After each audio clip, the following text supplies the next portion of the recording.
At this point, I today do not know what it was in fact that we saw.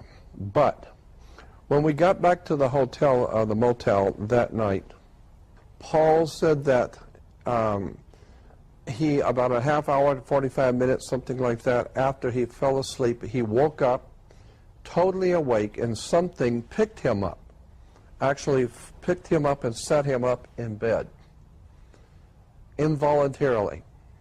And the moment he sat up, a light came on over his head like a little dim night light. And he looked up to see an alien's face with the typical alien's face with the bubble eyes, but it was glowing, and you could see through it. You could see the ceiling through it, as if it were a hologram of some kind. And it was glowing, looking at him, and he said it slid across the ceiling, went across the ceiling, hit the wall, and came down to where it was even with him sitting in bed. It went through the wall and disappeared. But Ivy, in my room, was laying so that she could see the door, and she said she saw the glowing on the wall, but she couldn't tell what the light was because it wasn't very bright. And she said, but when she opened her eyes to see the glowing of the light in Paul's room, which was the face on the wall, a little red, tiny little red dot of light came through Paul's room and came in and hovered over her.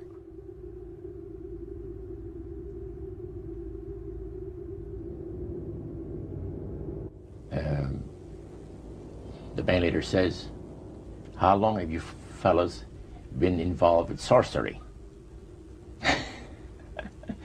And he shocked us a little bit, and I said, exactly what do you mean?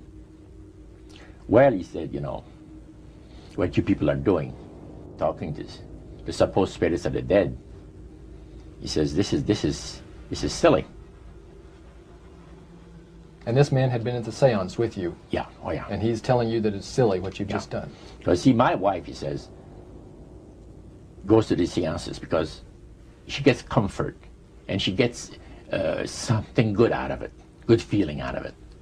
And she lives for what the spirits, you know, are going to see that the future is going to be like.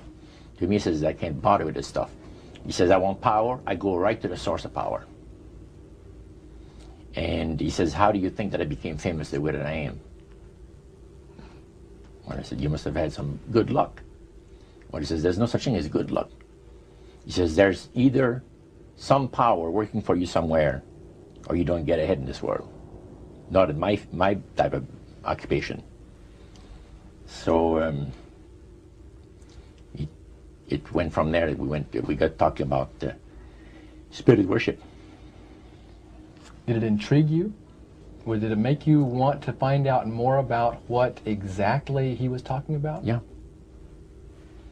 So he said the supposed spirits of the dead that you're talking with are demon spirits. They're fallen angels. They're beautiful beings. Just set it out, just like that. Oh yeah. It didn't make you uneasy when he said they were Well, just you know, it shocked you a little bit, you know. Something that you first hear mentioned to you. He said, you guys have got a great future ahead of you. Because we've been told, the high priest of our society, secret society, has been told that the master has very special plans for you too. Now, what did he mean by the master? Satan. And we were interested to hear more about it. And he told us, he says, look, we worship spirits. We worship Lucifer and all his angels. They're just as beautiful as they did before they were cast out of heaven. He says there was a misunderstanding in the whole thing. He says among the inhabitants of the galaxies. And he says our master was misunderstood. Your friend, George, took you and Roland to this mansion where people worshipped the demons. Mm-hmm. What was it like there? What kind of people were there? Well, it was a big surprise for me, as I kind of made up in my mind an idea that they were going to be rough-looking characters.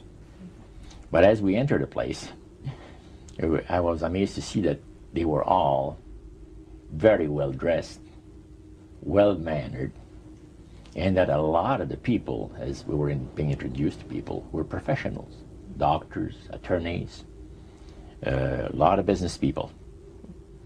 And see what they had? They had a praise session to the gods, which is the spirit counselors, which are in charge of legions of spirits. See what they had? They had a praise session to the gods, which is the spirit counselors, which are in charge of legions of spirits. Wow. Great symbol of all mortal wisdom. Owl of Bohemia, we beseech thee, grant us thy counsel. So how did you feel when you walked into that room? I felt that these people had power, and they had a lot of it. Did that attract you? Yes and no. You had mixed feelings I about had it. mixed feelings about it. Yeah. Because to a certain extent, things looked so good and sounded so good to us. People believe that the dead have entered into a higher state of existence than they had when they were alive. Also that they are in a position and have the capacity to help the living here on earth. See? And you take, for instance, like Loretta Lynn. She says on national television, and I have the data on it, that I heard it myself. She said that she was made successful in her singing career by a dear friend of hers that was the same age as she, and died when she was 18 years of age. And Loretta was trying to get into the singing world, you know, but she says, I had no success at all. Until one night I was sitting in bed reading a book. And she says, who walks right through the wall but my friend, the spirit of my friend? And she says, Loretta, I'm going to make you a very famous person in singing Western country music, and I will be with you all the time. Trust me. Now, the priest explained that when people believe in this business, they are actually opening themselves to be completely deceived by demon spirits, because it gives the demon spirits an opportunity to impersonate the dead.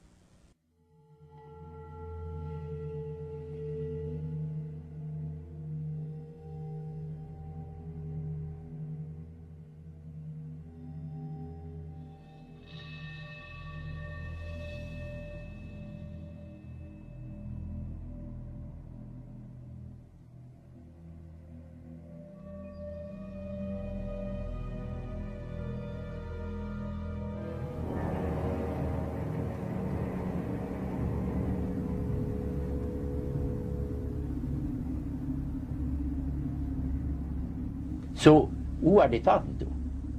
He says, the friendly demon spirits that have always found over the centuries great delight in impersonating apparitions, departed loved ones, and persons of great renown.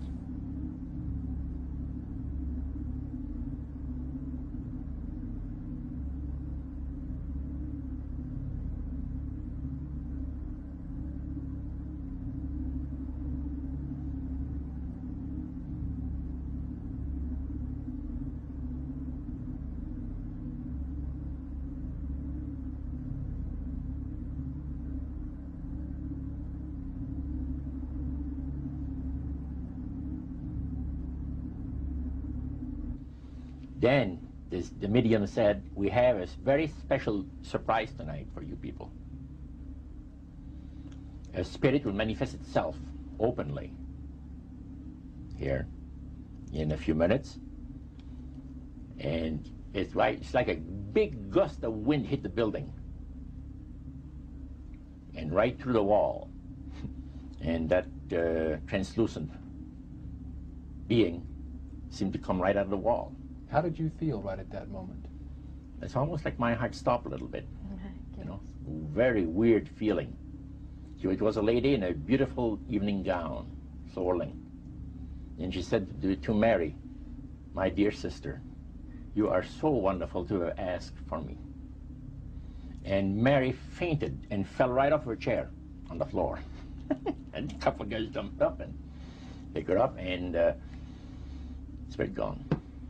And that was the beginning of it. That's how you got into it. Yeah, that's the way I got into it. After a while, you see, There's something interesting about the human mind. You can adjust to an awful lot of stuff.